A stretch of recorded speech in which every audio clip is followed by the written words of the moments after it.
আমি আবারও বলে রাখছি, এলএনজেপি হাসপাতালে নিয়ে যাওয়ার আগেই মৃত্যু হয় 7 জনের, মানে ব্রড ডেড।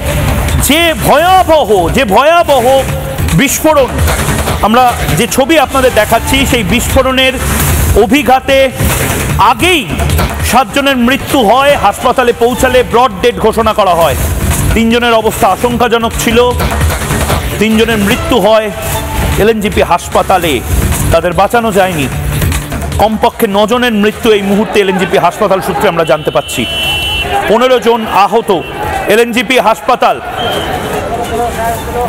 দিল্লির এলএনজেপি হাসপাতালের সামনে এই মুহূর্তে